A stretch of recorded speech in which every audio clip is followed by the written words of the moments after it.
સમાગમ રાખી સંતોના દર્શન કરાવ્યા તે બદલ કોટી કોટી વાર વંદન. જ્યાં સુધી સંત મહાપુરુષોએ કીધું છે કે સંતોના દર્શન દેવોથી દુર્લભ, પણ સંત મહાપુરુષોએ ધર્મીદાસ બાપુ એવામાં નિરોધના અખડ પુરુષ નિષ્ઠાવાન, જ્યાં સુધી ધર્મીદાસ બાપુની એવી નિષ્ઠા કે નિરોધનું વર્તમાન એમની જોડે હતું. એટલા માટે એ વર્તમાનની ભૂમિકા ઉપર રહી અને એમનો મહિમા દીપાવી, અને આ મહિમા દીપાવી રહ્યા છો તો ધર્મીદાસ બાપુ તો અખંડ અવિનાશી છે. માટે એમને તો પોતાના સ્વરૂપનું ભાન કર્યું હતું, પણ આપણે સંત મહાપુરુષોએ કીધું છે કે નિરોધની વાત તો નિરાળી છે. જ્યાં સુધી નિરોધની વાત તો નિરાળી છે, નિરોધ મહારાજે તો ટચી ટચી અને સચોટ નક્કી કરાયું છે કે સત્ય વસ્તુ શું છે, અને સત્ય નક્કી થાય તો અસત્ય રહેતું નથી. એટલા માટે સંતોને નક્કી કરવાની પણ જરૂર છે. ત્યાં સુધી ગીતાજીમાં કીધું છે કે હે અર્જુન, ફક્ત ને ફક્ત મનુષ્ય જ મારા પરમપદને પામી શકે છે. તો મનુષ્ય કેવો કોને? દીકરી કહેતો દીકરો, જન્મે કોણ? દીકરી કહેતો મનુષ્ય કોઈ દિવસ જન્મતો નથી, પણ મનુષ્ય તો થવાય છે.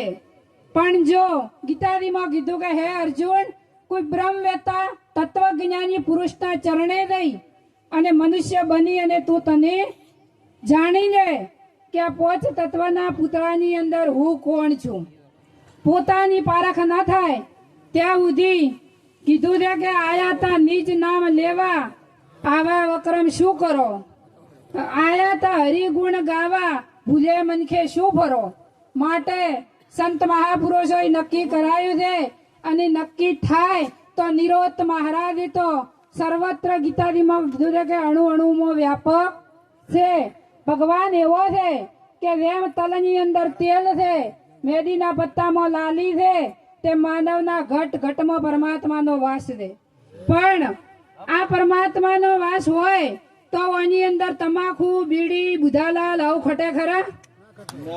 પણ જ્યાં સુધી સંત મહાપુરુષોએ કીધું છે કે જ્યાં સુધી તમે ચોખા નેવો તો બીજાને ચોખા કરી શકશો.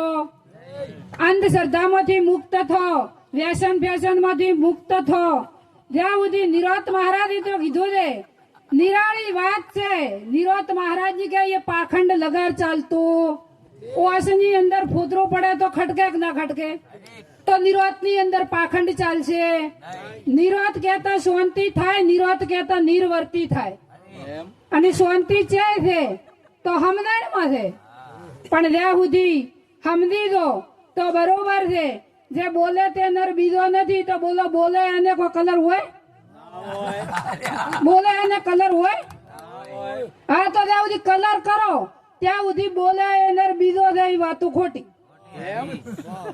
બોલે તો નિરાકાર છે. આને શબ્દ નીકળી જો. કીધું કે રામ કહેતા હું થાય? શબ્દ કે, અને શબ્દ નીકળી જો. જય પ્રભુ કહેતા ત્યાં સુધી વાત અધૂરી છે. આ તો શબ્દાતીતની વાતો છે.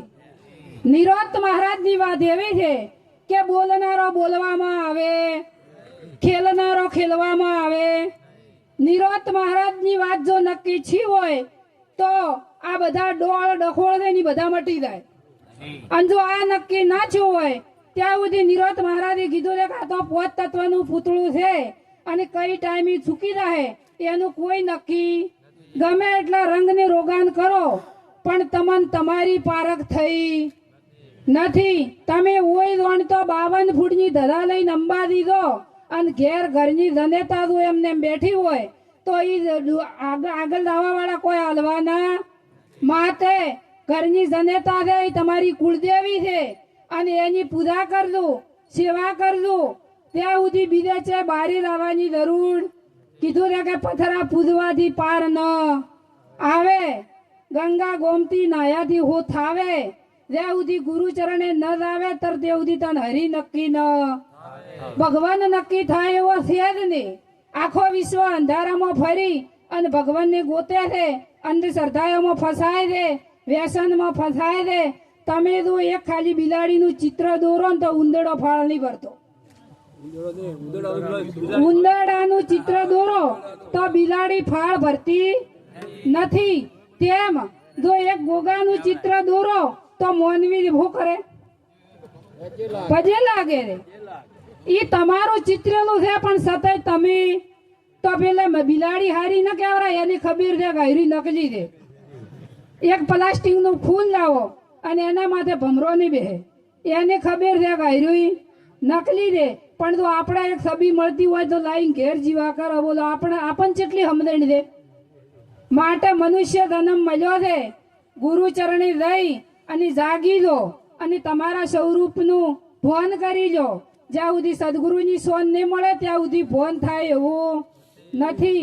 માટે જાગો ચેતો, સદગુરુ મહારાજનો જય. બોલો.